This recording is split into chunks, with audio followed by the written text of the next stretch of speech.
Financial markets పై పట్టు సాధించాలనుకునే వాళ్ళు Revanth conduct చేసే వెబినార్ కోసం ఈ నెంబర్ కి కాల్ చేయండి. నమస్తే, వెల్కమ్ టు సుమన్ టీవీ. నేను విష్ణు. ప్రస్తుతంతో పాటు certified financial planner Ram Prasad గారు ఉన్నారు. వారితో మాట్లాడదాం. సార్ నమస్తే. సార్ రామ్ ప్రసాద్ గారు. నమస్తే అండి విష్ణు గారు. రామ్ ప్రసాద్ గారు, ఇవాళ ఒక మంచి జనరల్ టాపిక్ గురించి మాట్లాడదాం అనుకుంటున్నా. Black money. ఏంటి అసలు ఈ బ్లాక్ మనీ అంటే ఏంటి? ఈ బ్లాక్ మనీని వైట్ గా ఎలా మార్చాలి అంటారు? మనీ లాండరింగ్ అంటే ఏంటి అసలు? ఈ ఎప్పటి నుంచో వింటున్నానే గానీ, సరే అసలు వీటి గురించి ఒకసారి మనం కూడా తెలుసుకుందాము. ఎప్పుడు పేపర్లో చదవడము, వార్తల్లో వినడమే.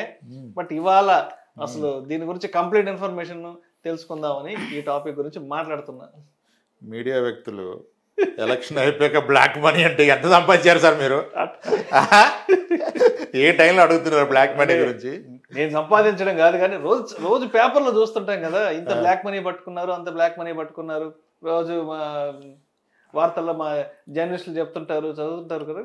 ఏంది అసలు దీని గురించి కంప్లీట్ ఇన్ఫర్మేషన్ తెలుసుకుందాం. ఎప్పుడు వినడమే కాదు, బట్ ఇవాళ మీతో మాట్లాడి తెలుసుకుందాం.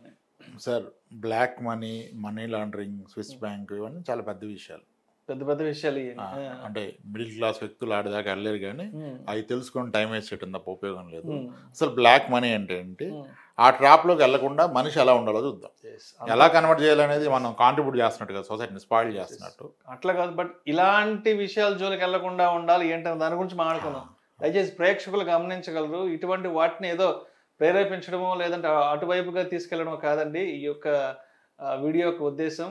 ఇటువంటి వాటికి మనం ఎలా దూరంగా ఉంటే మనం సేఫ్గా ఉంటాము, సొసైటీ కూడా ఒక మంచి హెల్దీ అట్మాస్ఫియర్లో వెళ్తుందనే దాని గురించి మాట్లాడుతున్నాం. దయచేసి మరోలా దీన్ని తీసుకోకండి ప్లీజ్ సార్.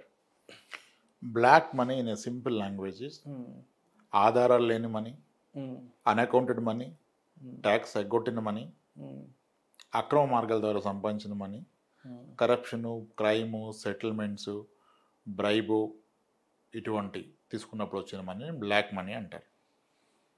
కొంతమంది తమకున్న ప్రొఫెషన్ రీత్యా విపరీతమైన ఇన్కమ్ క్యాష్ రూపంలో వచ్చినప్పుడు దానికి ట్యాక్స్ కట్టడానికి మనసు ఒప్పక దాన్ని బ్లాక్ మనీగా కన్వర్ట్ చేస్తారు. ఓకే, కొన్ని బిజినెస్లో కూడా బ్లాక్ మనీ ఇన్వాల్వ్ అవుతుంది. కానీ ఎప్పుడైతే పెద్ద మొత్తంలో అది కూడా పెడతారో అప్పుడు ప్రాబ్లం స్టార్ట్ అయిపోద్ది. ముందుగా హెల్త్ ప్రాబ్లం స్టార్ట్ అవుతుంది. వెల్త్ వలన వచ్చే హెల్త్ ప్రాబ్లం. బ్లాక్ మనీ ద్వారా వెల్త్ క్రియేట్ చేస్తే దానివల్ల హెల్త్ ప్రాబ్లం వస్తుంది. ఇప్పుడు కరప్షన్ మాట్లాడతాంగా, లంచాలు తీసుకుంటారు అని. అలా తీసుకున్న వ్యక్తి ఆ లంచాన్ని బ్యాంక్ అకౌంట్లో వేయలేడు కదా, ఇంట్లో పెట్టాలి. ఇంట్లో ఎంత పెడతాడు? బియాండ్ అ పాయింట్ పెట్టలేడు. కొన్ని కట్టలు అయ్యాక దాన్ని ఉంచలేడు, దాన్ని తీసేయాలని ప్రెజర్ వస్తుంది, బ్యాంక్ అకౌంట్లో వేయలేడు కదా. అప్పుడు వాళ్ళకున్న ఒకే ఒక మార్గం ఏంటి చెప్పండి? తీసుకెళ్ళి ఏదో కొనుక్కోవడం. కొనడానికి కూడా ఇప్పుడు చాలా మంది ఇదే ప్రాబ్లం. బ్లాక్ మనీ అంటే ఏం చేయాలి? బ్లాక్ మనీ ఎక్కడి నుంచి వచ్చిందంటే ఈడెప్పుడు అంటే క్యాష్ ని ఏదైనా ఇన్వెస్ట్మెంట్స్ గా మార్చుకోవడం ఎలా అవుతుంది? ఎవరు తీసుకుంటారు? ఇప్పుడు బ్లాక్ మనీతో ఒక కారు కొనగలరా? GST building. ఏ ఆటోమొబైల్ వాడు మీ దగ్గర కారుకి క్యాష్ తీసుకోడు. ఈ విషయం మనకు తెలియదు. వచ్చిన ముందు రాని ఏదో ఒకటి చేద్దాం అనుకుంటున్నారు, వచ్చాక కొనగలుగుతారా car? You can't buy a car with cash. అదేంటి సార్? స్కూల్ ఫీజు కట్టలేరు. Schools are not accepting cash. కట్టలేమా సార్ అంటే కట్టలేరు. అరే కారు కొనలేను, స్కూల్ ఫీజు కట్టలేను, మరి ఏం చేయాలి సార్? క్యాష్ చెప్పు, ఏం చేస్తాం? ఏం చేయలేమా సార్? అర్థం కాకుండా చాలామందికి అసలు ప్రమేయం లేకుండా వాళ్ళు ట్యాక్స్ కట్టిన మనీని బ్లాక్గా కన్వర్ట్ చేస్తున్నారు. కొంతమందికి తప్పనిసరి, వాళ్ళ విషయంలో మనం ఏం చేయలేము. ఇప్పుడు బ్లాక్ మనీ వాళ్ళు తప్పనిసరి పరిస్థితులు ఏం చేస్తారంటే, మీరు అబ్జర్వ్ చేయండి, మన పొలిటికల్ హిస్టరీ చూడండి. మీరు ఎప్పుడు కొత్తగా పార్టీలు పెట్టినా, కొత్తగా ఎవరిని వచ్చి క్యాండిడేట్స్ని కొత్తగా బీఫామ్స్ వెళ్ళి ఎవరిని తీసుకుంటారు? మీరు అబ్జర్వ్ చేస్తే బాగా వెల్ సెటిల్డ్ అయిన వాళ్ళని, బాగా డబ్బు ఖర్చు పెట్టగలిగి ఇటువంటి వాళ్ళని. డబ్బు ఎవరు ఖర్చు పెట్టగలుగుతారు? బాగా పెద్ద పెద్ద పారిశ్రామికవేత్తలు, పెద్ద పెద్ద కాంట్రాక్టర్లు. ఇటువంటి మీరు అబ్జర్వ్ చేస్తే చాలా పార్టీలు కొత్తగా పుట్టొచ్చినప్పుడు ఎక్కువగా డాక్టర్స్ని పెట్టారు బీఫామ్స్. డాక్టర్స్కి ఉన్న అడ్వాంటేజ్ ఏంటంటే నిర్విరామం కష్టపడతారు కదా. అంటే ఆయన రెస్ట్ తీసుకున్న గ్యాప్ ఎవరు కదా. మండల్ హెడ్ క్వార్టర్లో ఒక డాక్టర్ ఉంటే ఎంతమంది ప్రాణం నిలబెట్టాలి? ఈ ప్రాసెస్లో నాకు డబ్బులు వస్తూనే ఉంటాయి కదా, చాలా రీజనబుల్ కాస్ట్ తీసుకున్నా హ్యూజ్ మనీ వస్తుంది. ఆ మనీ అంతా ఎక్కడ పెడతాడు? బ్యాంక్లో వేసి ట్యాక్స్ కడతాడా? కట్టడు. ఏం చేస్తాడు ఆ మనీ అంతా? ఏం చేస్తాడు చెప్పండి? ఏం చేయాలి? క్యాష్ ఇంట్లో ఇంత లాట్ అయిపోయింది, ఏం చేయాలి సార్? లాట్ని తీసుకెళ్ళి ఏం చేయగలుగుతాడు? పంచుతాడా ఫ్రీగా? ఏం చేస్తాడు? ఏం చేయాలి చెప్పండి? మీకు తెలుసు, మీరు చెప్పట్లా. చెప్పకూడదని ఆలోచిస్తున్నారు మీరు. చెప్పకూడదని కాదు, నాకు అసలు ఎవరికి క్యాష్ పెరిగినా తీసుకెళ్ళి ల్యాండ్ కొనాలి, ఇంక వేరే ఆప్షన్ లేదు. అంటే నేను ఇందాక చెప్పాను కదా, ఇన్వెస్ట్మెంట్స్ లెక్క కన్వర్ట్ చేసుకోవచ్చు. ఇన్వెస్ట్మెంట్స్ 100 రకాలు ఉన్నాయి. ఇప్పుడు అన్ని మీ దగ్గర క్యాష్ ఉంటే కొనగలిగింది స్థలం ఒక్కటే. అదొక్కటే. మీరు ఎకరం 60 లక్షలు కొంటే రిజిస్ట్రేషన్లో 3 లక్షలు 4 లక్షలు అవుద్ది. అంటే మీరు మీ బ్లాక్ మనీని సమాజ్ చేసేసరిగా ఇంకా ప్రూఫ్ లేదుగా. అమ్మినోడు కర్మ వాడికి ఇచ్చారు, మీ బాబుని వాడు గంట కట్టేశారు, అంతే కదా. సో అలా ల్యాండ్స్ కొన్నారు విపరీతంగా. అంటే కష్టపడి డబ్బే, అది క్యాష్ రూపంలో వచ్చింది, ఇంకా ట్యాక్స్ కట్టడం ఇష్టంలాగా వదిలేశారు. అలా కొన్నాక బీరువాళ్ళు నిండిపోయాయి కొంతమంది డాక్టర్లకి ఇది డాక్యుమెంట్స్తో. అంటే ఎండు పొలాలు కూడా ఉండాలి. ఇవన్నీ ఏం చేస్తాడు? నీ పిల్లలు చూస్తారా? తిరుగుతారా? తిరగరు కదా. మరి ఇంకా అది ఉన్న బరువే కదా, లగేజే కదా. ఒక ఎలక్షన్లో కాంటాక్ట్ చేస్తే ఆ అమ్మితే వచ్చేది ఏంటి? Black money. నువ్వు ఎలక్షన్లో ఓటు కొనాలంటే ఎలా కొనగలుగుతావు? బయట గూగుల్ పే, ఫోన్పే చేస్తావా? క్యాషే కదా. ఆ క్యాష్ మేనేజ్ చేయగలిగిన వాళ్ళతోనే జరుగుతాయి ఈ వ్యవహారాలు. చాలామంది ఎన్ఆర్ఐలు ఎందుకు కాంటాక్ట్ చేస్తారు? ఎప్పుడో వెళ్ళారు, కష్టపడ్డారు, చాలా సంపాదించారు, ఇక్కడ కొనేశారు. ఇప్పుడు వాళ్ళు ఇక్కడికి రారు, ఇవి తీసుకెళ్ళలేరు, మరి ఖర్చు పెట్టాలిగా. అందుకే ఎన్ఆర్ఐలు turn to be politicians, film ఇండస్ట్రీకి వస్తారు, డాక్టర్స్ అవుతారు. ఎందుకంటే దీన్ని కన్వర్ట్ చేయలేరు కదా సార్. ఓ మై గాడ్, ఇంత మతలబ్ ఉంది దీంట్లో. అంటే అప్పుడప్పుడు ఈ ఎలక్షన్ ఎమ్మెల్యే ఎంపీ క్యాండిడేట్స్ని అనౌన్స్ చేసేటప్పుడు ఎక్కువ డాక్టర్ డాక్టర్ అని పేరు వస్తుంటుంది. నేను అనుకుంటాను వీళ్ళు హ్యాపీగా ప్రొఫెషన్ కంటిన్యూ చేయొచ్చు కదా, ఎందుకు ఈ రాజకీయాలు? వాళ్ళకి ఒక స్ట్రెంత్ ఉంది. ఒక మండల హెడ్ క్వార్టర్ డాక్టర్ ప్రతి ఫ్యామిలీని టచ్ చేసి ఉంటాడు. మండల హెడ్ క్వార్టర్ మా డాక్టర్ అంటాడు, మా డాక్టర్ ఫ్యామిలీ అటాచ్మెంట్ ఉంటుంది. అంటే ఇప్పుడు డాక్టర్స్ పెరిగిపోయారు, ఒకప్పుడు డాక్టర్లు ఒకళ్ళు ఇద్దరే కదా. ఇంకా ఆ ఏరియాలో డాక్టర్ అంటే ఆయనే. ఇప్పుడు 3 గంటలకి నీకు పాయిజన్ తాగిన కేసు, స్నేక్ బైట్ కేసు, ఎన్ని ప్రాణాలు నిలబెట్టి ఉంటాడు. 80లో 90లో అయితే ఒక డాక్టర్ చుట్టుపక్కల ఎన్నో కొన్ని 100 గ్రామాలకి. అందుకే ఎన్టీఆర్ గారు అయినప్పుడు మొత్తం డాక్టర్లే.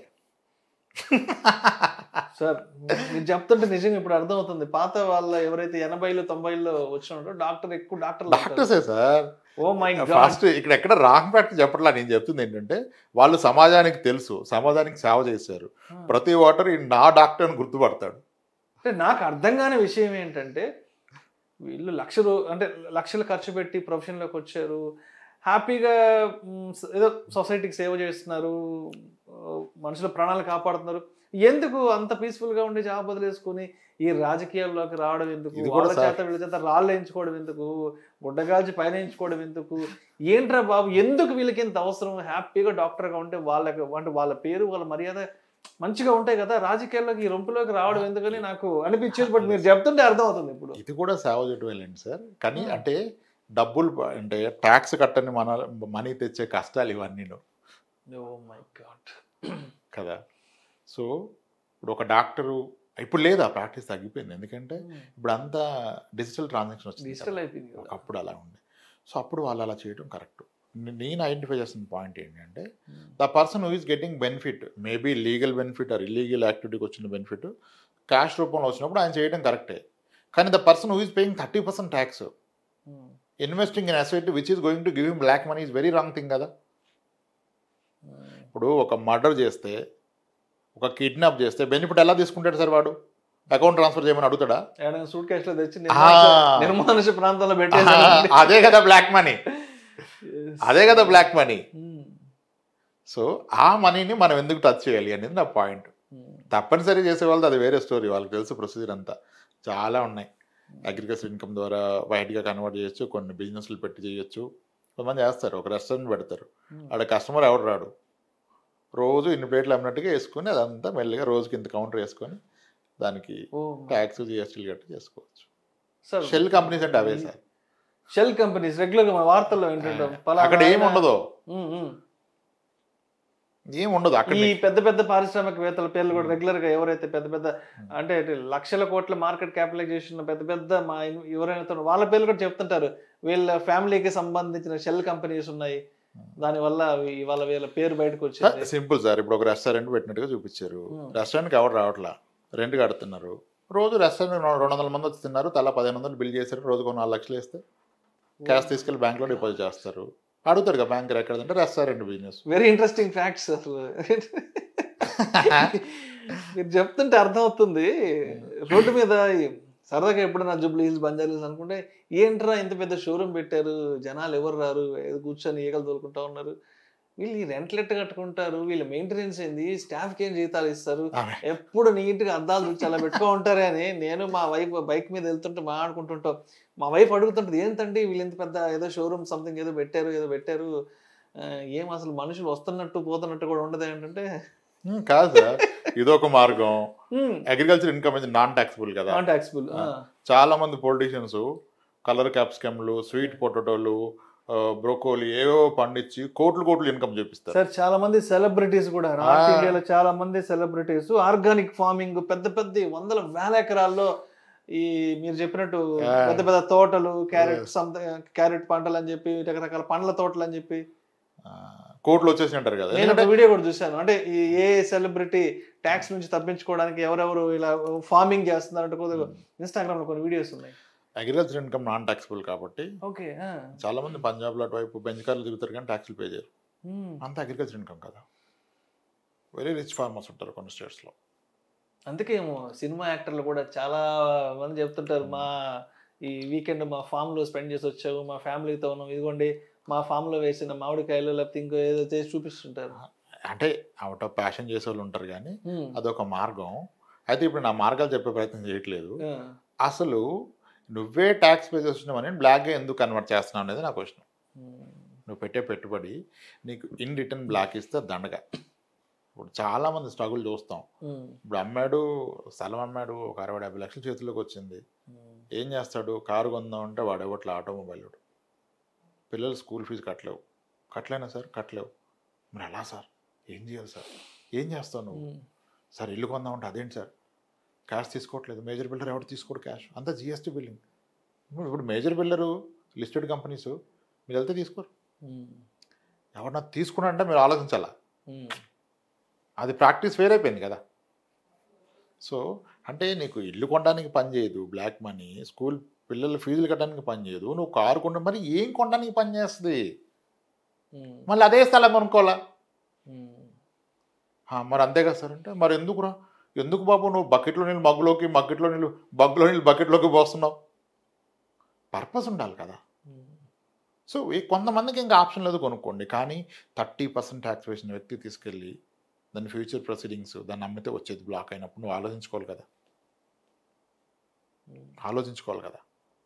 అది బ్లాక్ మనీ అంటే ట్యాక్స్ ఎగ్గొట్టిన money, illegal money, corruption money, crime money. ఇప్పుడు మీరు ఎప్పుడు ఐటీ దాడులు చేస్తే క్యాష్ ఏం దొరుకుతుంది? అదే బ్లాక్ మనీ కదా. బంగారం దొరుకుతుంది, బ్లాక్ మనీ. సూట్కేసులో పట్టుకున్నాం, లేదంటే పైప్ లైన్స్లో కొంతమంది దాచిపెట్టారు. సార్ నా అంచనా ప్రకారం బ్యాంకు లాకర్స్లోనే బ్లాక్ మనీ పెడుతున్నారు కూడా. ఈ లాకర్ వేరే వాళ్ళు ఓపెన్ చేయరు కదా, అక్కడ క్యాష్ పెట్టిన వాళ్ళు కూడా ఉన్నారు. గోల్డ్ పెడతారు లాకర్స్లో. ఇప్పటి వరకు గోల్డ్ ఒక ఆప్షన్ ఉంది బ్లాక్ మనీ ద్వారా మార్కెట్లో కొనడానికి, ఇప్పటికీ నడుస్తుంది, మేజర్ కాకపోయినా. అది ఇలా చాలా మార్గాలు ఉన్నాయి. వీటన్నిటికీ సొల్యూషన్ ఏంటంటే ఆ క్యాష్ని సర్క్యులేషన్లో లేకుండా చేయాలి. అది లేనప్పుడు ఎలా వస్తుంది బ్లాక్? నేను ఒక ఫేవర్ చేస్తే నేను ఆశిస్తున్నాను బెనిఫిట్, ఇల్లీగల్గా చేసిన ఫేవర్కి, దాన్ని క్యాష్ రూపంలో ఆలోచిస్తున్నాను. ఆ క్యాషే లేకపోతే, క్యాష్ ఉండటం అనేది అంటే ఒకప్పుడు నెసెసిటీ, ఇప్పుడు అవసరం లేదు కదా, మొత్తం డిజిటలైజేషన్ అయిపోయింది కదా. ఆ క్యాష్ని కనుక ఫర్దర్ కంట్రోల్ చేయగలిగితే, ఒక యుఎస్లో లాగా హైయెస్ట్ డినామినేషన్ 100 రూపాయలే, అంతకు మించి ఉండదు సర్క్యులేషన్లో. ఏటీఎంలో నీకు నెలకి 4,000కి మించి రాదు అంటే మన దగ్గర కోపం వచ్చేస్తుంది ఆ పొజిషన్. కానీ ఎందుకు అవసరం? అంతకు మించి డబ్బు ఎందుకు అవసరం నీకు? హార్డ్ క్యాష్ రూపంలో ఏదైనా ఇల్లీగల్ యాక్టివిటీ చేయాలంటేనే క్యాష్ అవసరం. అంటే ప్రూఫ్ లేకుండా పని చేయాలంటే క్యాష్ అవసరం. ప్రూఫ్తో పని చేయాలంటే నువ్వు క్యాష్ అకౌంట్ ట్రాన్స్ఫర్ చేయొచ్చు కదా. అది జరిగితే ఎకానమీ బాగా గ్రో అవుతుంది. జనాలు అన్నెసెసరీ ముట్టుకుంటున్నారు క్యాష్. ఇప్పుడు డైలీ వేజ్ అతనికి సరే ఆయనకి ఏదో అకౌంట్ లేదు రిజిస్టర్ లేదు అనుకో, డైలీ వేజ్ ఎంత ఇస్తాం? 1000 రూపాయలు ఇస్తాం. ఆయనకి 100 రూపాయలు నోట్లు ఇస్తే ఓకే కదా. సో డినామినేషన్ తగ్గించి డిజిటల్ ట్రాన్సాక్షన్ ఇంకా బాగా పెంచి ఏటీఎంలో కూడా విత్డ్రాల్ ఆల్రెడీ చాలా యాక్టివిటీస్ జరుగుతున్నాయి, నెమ్మదిగా అర్థం చేసుకోవాలి. క్యాష్ డిపాజిట్స్కి పెనాల్టీ వేస్తున్నారు, క్యాష్ విత్డ్రావల్కి ఛార్జెస్ వేస్తున్నారు. 10 lakhs అబౌవ్ క్యాష్ డిపాజిట్ వెళ్ళిపోతుంది ఇన్కమ్ ట్యాక్స్కి ఇమీడియట్గా. ఇదంతా తగ్గితే this will favour the clear tax payers. ఇప్పుడు ట్యాక్స్ పేయర్ మనీకి బ్లాక్లో తెచ్చుకున్న అతనికి ఇల్లీగల్ యాక్టివిటీ చేసిన అతని మనీకి విలువ ఒకటే కదా. మీరు ఒక స్థలం కొనడానికి పోతే ఆడికి 70 లక్షలే, మీకు 70 లక్షలే. కానీ యాక్చువల్గా ఈ 70 లక్షలు అంటే నువ్వు 1 కోటి రూపాయలకు పని చేస్తే కదా 70 లక్షలు వచ్చింది.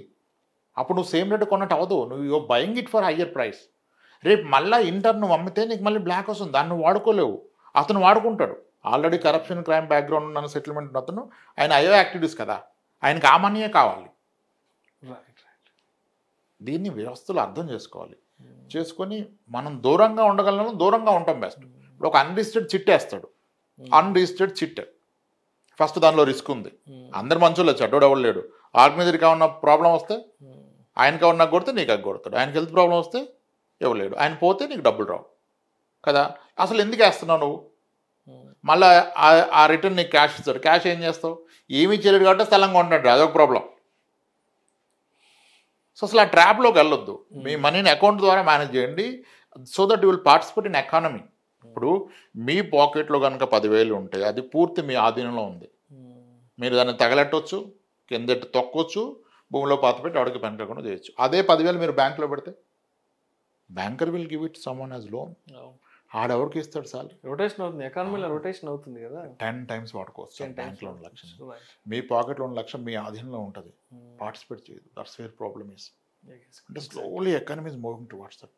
చాలా యాక్షన్ తీసుకున్నారు, చాలా యాక్షన్ జరిగినాయి బ్యాక్ ఎండ్లో స్లోగా. ఒకప్పుడు మోడీ గారు ఒక స్టేట్మెంట్ ఇచ్చారు, ఇండియాలో ఇన్కమ్ ట్యాక్స్ పేయర్స్ కన్నా ఫారెన్ ట్రావెల్ చేసే వాళ్ళు ఎక్కువ మంది ఉన్నారని. ఇప్పుడు ఆ ఫారెన్ ట్రావెల్ అన్నింటి మీద టీడీఎస్ పెట్టి సపరేట్ ఇన్కమ్ ట్యాక్స్ సెక్షన్ పట్టుకొస్తారు, మొత్తం క్యాప్చర్ చేశారు. నెమ్మదిగా జరుగుతుంది. బట్ మనకు అవసరం లేనప్పుడు we should not get in to the trap. Those who need it, who are playing with it, వాళ్ళ బిజినెస్ నేచర్ అది, వాళ్ళు చేసుకోవచ్చు. బట్ ఒక ట్యాక్స్ పేయర్ పెట్టే ప్రతి పెట్టుబడికి ఒక మాట ఆలోచించాలి, ఇంటర్న్ ఇది నాకు ఎలా వస్తుంది, is it coming as a pure white or something hot cash ఇన్ఆర్డినేట్.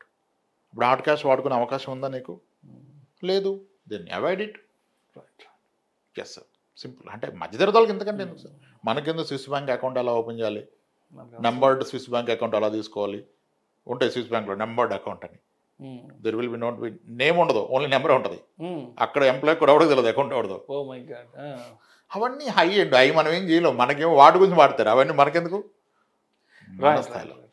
Yes sir, right అండి, thank you so much Ramprasad గారు. రైట్ అండి. ఎప్పుడు పేపర్లో చదివే, వార్తల్లో వచ్చే ఈ బ్లాక్ మనీ ఏదైతే ఉందో ఈ అంశానికి సంబంధించిన ఒక చక్కటి విశ్లేషణను అందజేశారు. Thank you so much sir. కేవలం బ్లాక్ మనీ అంటే ఏంటో తెలుసుకోవడము, అంత దూరం మన లాంటి వాళ్ళు ఎవరు వెళ్ళకుండా ఉండకూడదు, అంటే అంతవరకు ఎవరు వెళ్ళకూడదు అనే దాని గురించి అనాలిసిస్ మాత్రమే. Thank you so much sir. Right, thanks. Suman టీవీలో మీ పర్సనల్ అండ్ బిజినెస్ ప్రమోషన్స్ కోసం కింది నెంబర్కి కాంటాక్ట్ చేయండి.